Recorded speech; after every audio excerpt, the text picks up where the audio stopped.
সুরপতা সুশীলতা নর্তন গান চাতুরী গুণানি সম্পদ কবিতা চ রাজতে জগৎ মনমোহন চিত্তমোহিনী।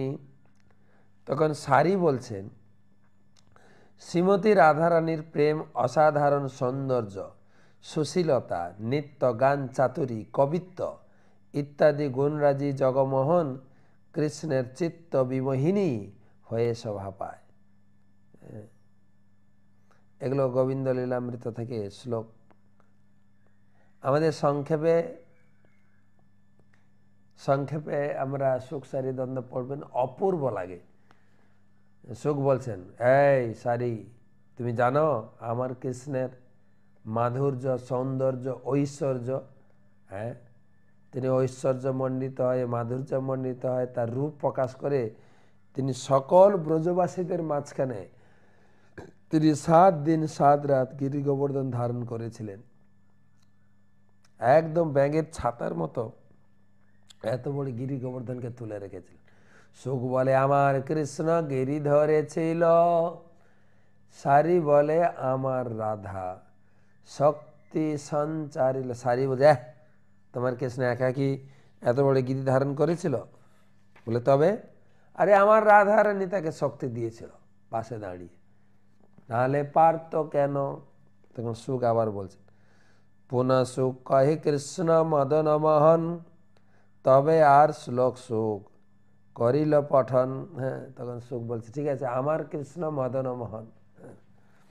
তখন রাধা বলবেন, আরে শুধু মদন মোহন, জানো তো আমার রাধা যখন বামে যতক্ষণ। সারি বলে, আমার রাধা থাকে বামে যতক্ষণ। রাধারানী থাকে বলে কৃষ্ণকে সৌন্দর্য মানায়, নাহলে শুধু মদন মোহন। মদন মোহন হবে না, শুধু মদন। মদন মোহন হবে কি করে? সারি সুখ বলছেন, বংশীধারী জগৎ নারী চিত্তহারী সসারিকে বিহারী গোপনারী ভি জিয়ান মদন মোহন। সুখ বলল, হে সারিকে, সেই বংশীধারী শ্রীকৃষ্ণ সমগ্র জগতের রমণীদের চিত্ত হরণ করেন, সেই বিশেষভাবে গোপাঙ্গনাদের সৌন্দর্য আস্বাদন করেন, সেই মদন মোহন জয়যুক্ত হন। আমার কৃষ্ণ হচ্ছেন মদন মোহন, সারা জগৎকে মোহিত করে। তখন সারি উত্তর চায়, পুনঃ সারি কহে সুখে করি পরিহাস, তাহা শুনি প্রভুর হইল বিস্ময় প্রেমোল্লাস। সারি বলছে, তোমার কৃষ্ণের মাধুরী, আমার রাধারানী কৃষ্ণের বাম দিকে থাকে বলে কৃষ্ণকে এত সৌন্দর্য লাগে। বলছেন, রাধা সঙ্গে যথা ভাতি তথা মদন মোহন, অন্যথা বিশ্বমোহনপি স্বয়ং মদন মোহিত। রাধারানী থাকে বলে মদন মোহন, না শুধুই মদন।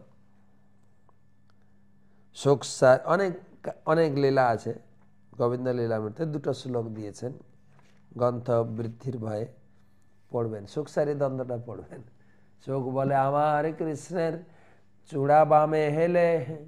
দেখেছে, আমার কৃষ্ণ ত্রিভঙ্গ ললিত, তার মাথায় চূড়াও বাম দিকে কিভাবে শোভা বিস্তার করছে। সারি বলছে, তুমি জানো কি কেন চূড়া বামে হেলে?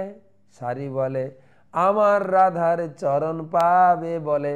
আমার রাধার চরণ ছোঁয়ার জন্য মাথার চূড়াটা বাঁ দিকে হেলছে। খুব সুন্দর সুখ সারি দান। তো এই সুখ সারি রাধা কৃষ্ণের গুণ কীর্তন শ্রবণ করিয়ে মহাপ্রভুর কি আনন্দ, তাহা শুনি প্রভুর হইল বিস্ময় প্রেমোল্লাস। তার মানে সুখ সারির দ্বন্দ্বটা গোবিন্দ লীলামৃতে গ্রথিত হয়েছে, সেখান থেকে অনুবাদ করা হয়েছে। সুখ সারি উড়ি পুনঃ গেল বৃক্ষ ডালে, ময়ূরের নৃত্য দেখি প্রভু কৌতূহলে। সুখ সারি মহাপ্রভুর 2 হাতে 2টো বসছিলেন। তারা দেখেন, সুখ পশু পাখিও ভগবানের গুণ কীর্তন করছে, শ্লোক বলে বলে রাধা কৃষ্ণের গুণ কীর্তন শোনাচ্ছে। এবারে ময়ূর এসে ময়ূর নৃত্য শুরু করেছে। ময়ূরের কণ্ঠ দেখি প্রভুর কৃষ্ণ স্মৃতি হইল, প্রেমাবেশে মহাপ্রভু ভূমিতে পড়িল। ময়ূরের নাচ দেখে মহাপ্রভুর একদম ময়ূরের যে রং কৃষ্ণ কালার না, মহাপ্রভু একদম মূর্ছিত হয়ে গেছেন কৃষ্ণ ভাবে। প্রভুরে মূর্ছিত দেখি সেই তো ব্রাহ্মণ ভট্টাচার্যের সঙ্গে করে প্রভুর সন্তর্পণ। মহাপ্রভু মূর্ছিত হয়ে পড়ে গেছেন, বলভদ্র ভট্টাচার্য আর এই যে মথুরার ব্রাহ্মণ দুজন মিলে প্রভুর সেবা করছেন। প্রভুরে মূর্ছিত দেখি সেই তো ব্রাহ্মণ ভট্টাচার্যের সঙ্গে প্রভুর করে সন্তর্পণ। আস্তে বাস্তে মহাপ্রভুর লইয়া বহির্ভাস জল সেক করে অঙ্গে বস্ত্রের বাতা। মূর্ছিত হয়ে গেছেন, চোখে জলের ঝাপটা মারছেন আর কাপড় দিয়ে হাওয়া করছেন। প্রভু কর্ণে কৃষ্ণ নাম করে কহে উচ্চ করি চেতন পাইয়া প্রভু যান গড়াগড়ি। বলভদ্র ভট্টাচার্য জানেন যে মহাপ্রভুর এই মূর্ছা কি করে ভাঙানো হয়, জোরে জোরে হরি নাম করছেন। হরে কৃষ্ণ কৃষ্ণ কৃষ্ণ হরে হরে হরে রাম রাম রাম হরে হরে। মহাপ্রভু জেগে উঠেছেন। কণ্টক দুর্গম বনে অঙ্গ ক্ষত হইল ভট্টাচার্য কোলে করি প্রভুরে সুস্থ। আর মহাপ্রভু সে বৃন্দাবনের মাটিতে গড়াগড়ি দৌড়াদৌড়ি, আর বৃন্দাবনে সে কাঁকর পাথর কাটাতে মহাপ্রভুর শরীর ক্ষতবিক্ষত হয়ে গেছে। ভট্টাচার্য মহাপ্রভুকে সুস্থ করছেন। কৃষ্ণাবেশে প্রভুর প্রেমে গর গর মন বল বল করি উঠি করেন কীর্তনে হরিনাম করো হরিনাম করো হরিনাম করো। মহাপ্রভু একদম হুঙ্কার দিয়ে উঠেছেন আর নৃত্য করছেন। ভট্টাচার্য সেই বিপ্র কৃষ্ণ নাম গায় নাচিতে নাচিতে পথে প্রভু চলি যায়। আর ভট্টাচার্য বলভদ্র ভট্টাচার্য আর সেই ব্রাহ্মণও মহাপ্রভুর সঙ্গে হরিনাম করছেন, আর তার পিছনে পিছনে সবাই কীর্তন করতে করতে চলছেন। প্রভুর প্রেমাবেশ দেখি ব্রাহ্মণ বিস্মিত প্রভুর লক্ষ্যরাগী বিপ্র হইলাহা চিন্তিত। মহাপ্রভু এভাবে যখন তখন তিনি মূর্ছিত হয়ে পড়ে যেতেন, ভূমে গড়াগড়ি যেতেন। এই দুই ব্রাহ্মণ খুব চিন্তিত হয়ে গেছেন, কি করে প্রভুর সেবা করব ভালো করে। নীলাচল ছিলা জৈছে প্রেমাবেশ মন বৃন্দাবন যাইতে পথে হইল শত অগণ। যখন তিনি নবদ্বীপে ছিলেন প্রেম প্রকাশ করেন, বৃন্দাবনে গিয়ে প্রেম প্রকাশ করলেন। পুরীতে গিয়ে জগন্নাথকে দর্শন করে প্রেম শতগুণ হয়েছে। এবারে নীলাচলে প্রেম প্রকাশ করেছেন, এবারে বারে পুরীতে প্রেম প্রকাশ করেছেন, বৃন্দাবনে যাওয়ার পথে সেই প্রেম বর্ধিত হয়ে শতগুণ হয়েছে। সহস্র গুণ প্রেম বাড়ে মথুরা দর্শনে লক্ষ গুণ প্রেম বাড়ে ভ্রমেঞ্জমে বনে। পুরীতে ছিল প্রেম শুরু করেছেন, বৃন্দাবন যাওয়ার পথে শতগুণ প্রেম, মথুরাতে যখন পৌঁছালেন সহস্র গুণ বেড়ে গেল প্রেমটা। আর বন দর্শন, বৃন্দাবনের একটা একটা বন দর্শন করতে গিয়ে লক্ষ লক্ষ প্রেম প্রকাশ করেছেন, লক্ষ গুণ প্রেম। অন্য দেশ প্রেম উতলে বৃন্দাবন নামে সাক্ষাৎ ভ্রময়ে যাবে সেই বৃন্দাবনে। যখন দক্ষিণ ভারত বা অন্যান্য জায়গায় ভ্রমণ করতে গিয়েছিলেন, বৃন্দাবনের নাম শুনলেই মহাপ্রভুর প্রেম এসে যেত। আর এখন তো সাক্ষাৎ বৃন্দাবনে রয়েছে। আমাদের ভক্তরা অনেক সময় গেঞ্জি পরে মোর মন বৃন্দাবন, মহাপ্রভু শিখিয়েছেন তার মন সবসময় বৃন্দাবনে পড়ে থাকত। প্রেমে গর গর মন রাত্রি দিবসে সান ভিক্ষাদি নির্বাহ করেন অভ্যাসে। এই মতো খাতাটা দেখি তো, গীতার এই মতো প্রেমে যাবৎ ভ্রমিল বারবন, একত্র লিখিনু সর্বত্র না যায় বর্ণন। এই দ্বাদশ বৃন্দাবন ভ্রমণ করে মহাপ্রভু যা প্রেম প্রকাশ করেছিলেন ও এত বর্ণনা করা অসম্ভব, সর্বত্র না যায়। কিছু কিছু লিখলাম। বৃন্দাবন হইল প্রভুর যতেক বিকার, যতেক প্রেমের বিকার, কোটি গ্রন্থে অনন্ত লিখেন তাহার বিস্তার। যা বৃন্দাবন ভাব প্রকাশ করেছেন কোটি গ্রন্থে লিখলেও শেষ হবে না। তবু লিখিবারে না রে তার এক কণ, উদ্দেশ্য করিতে করি দিগদর্শন। একটু লিখলাম কেননা দিগদর্শন, হ্যাঁ, মহাপ্রভুর প্রেমের একটু লক্ষণ শুনে রাখো। জগৎ ভাসিল চৈতন্য লীলার পাথারে, যার যত শক্তি তত পাথারে সাঁতারে। চৈতন্য মহাপ্রভুর লীলা হচ্ছে অনন্ত সাগর, যে যতটুকু পারবেন আপনারা ততটুকু আস্বাদন করুন। শিলরূপ রঘুনাথ পদে যার আস, চৈতন্য চরিতামৃত কহে কৃষ্ণ দাস। এই অধ্যায় এই পরিচ্ছেদ এখানে শেষ করছেন। শ্রী চৈতন্য মহাপ্রভু বৃন্দাবন গমন বর্ণনা নামক চৈতন্য চরিতামৃতের গ্রন্থের মধ্যলীলা সপ্তদশ পরিচ্ছেদ ভক্তিবন্ধু তাৎপর্য।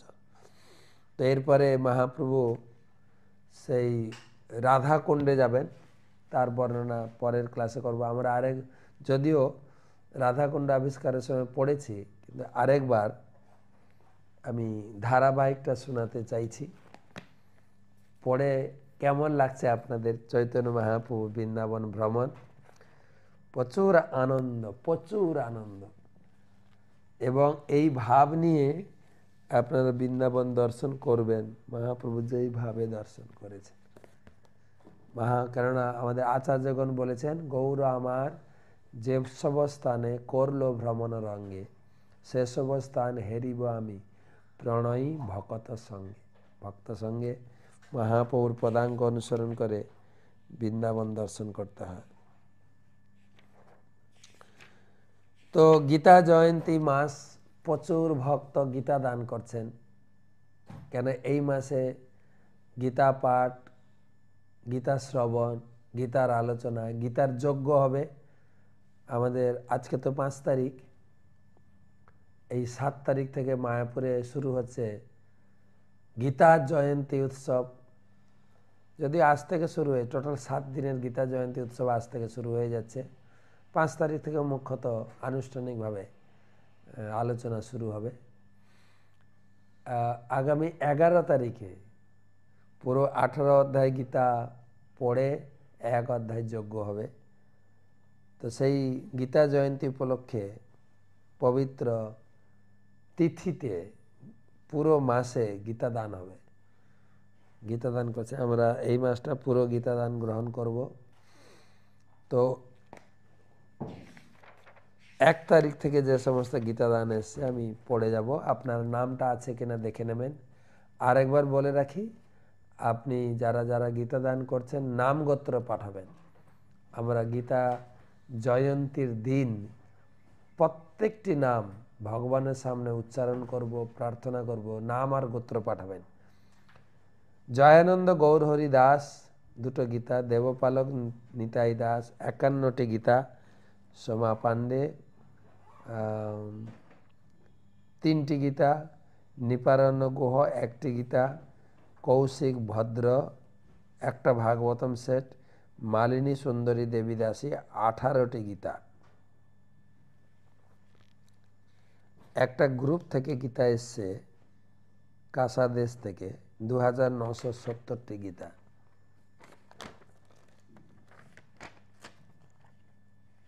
अन्येषा घड़ाई 3टी गीता, শ্রীমন্ত কালী 1টি গীতা, প্রেম ভক্তিলতা দেবী দাসী চেন্নাই থেকে 6টি গীতা, মালিনী মমতা দেবী দাসী উড়িষ্যা থেকে 2টি গীতা, শিবালী পাল দিল্লি থেকে 5টি গীতা, তুষার দেবনাথ 3টি গীতা ত্রিপুরা থেকে, শৈলেন্দ্রনাথ নেপাল থেকে 2টো গীতা।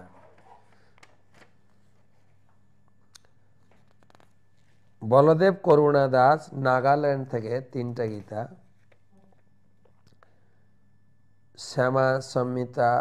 শ্যামাস্মিতা দেবী দাসী দুবাই থেকে একটা ভাগবতম সেট, বিনোদিনী গৌরাঙ্গী দেবী দাসী 2টো গীতা, সুবল দাস ত্রিপুরা থেকে আগরতলা থেকে 5টা গীতা, শ্রীপতি অচ্যুত দাস 16টি গীতা, 108টা স্মল বুক প্রতি মাসে তিনি দান করেন। এটা ওনার মান্থলি সেবা। আপনারা মান্থলি সেবা করতে পারেন একটা করে গীতা দিয়ে। গৌর গোবিন্দ প্রিয়া দাস 12টি গীতা দিল্লি থেকে, এজি পরান ধামান চেন্নাই থেকে 2টো গীতা, শঙ্কর গোলদার নদিয়া থেকে 2টো গীতা, রুনা মণ্ডল জলপাইগুড়ি থেকে 1টি গীতা, অমৃতা চিত্রা দেবী দাসী 1টি গীতা, এমপি বিদ্যাধর কেরালা থেকে 5টি গীতা, রক্ষিতা বরদারাজন 10টি গীতা, হর্ষবর্ধন জয়ধর 4টি গীতা, ওনার মান্থলি সেবা প্রতি মাসে 4টি, জ্যোৎস্না দাস শিলিগুড়ি থেকে 4টা গীতা, চন্দন পাঠক কলকাতা থেকে 2টো গীতা, রূপা সেনগুপ্ত 1টি গীতা, রূপা সেনগুপ্ত মান্থলি প্রতি একাদশীতে দান করেন, জগৎ পাবনী সত্তা দেবী দাসী 2টো গীতা, রঘুনাথ চৈতন্য দাস 10টি গীতা, প্রীতিময়ী বিশাখা দেবী দাসী মায়াপুর থেকে 28টি গীতা, মধু ছেত্রী 1টি গীতা, রতিমালিনী দেবী দাসী ব্যাঙ্গালোর থেকে 80টা গীতা, রঘুকুল প্রাণ দাস 1টি গীতা এবং 500 টাকা গরু মাঝের সেবা, উনিও প্রতি মাসের সেবা, মমতা দে 2টি গীতা, ওনারও মান্থলি সেবা, আরেকটা নাম দেয়নি 23টা গীতা। আজকে এই পর্যন্ত থাক, তারপরে কালকে আপনাদের অনুরোধ করছি প্রত্যেকে সামর্থ্য মতো 1টা 2টো 5টা 10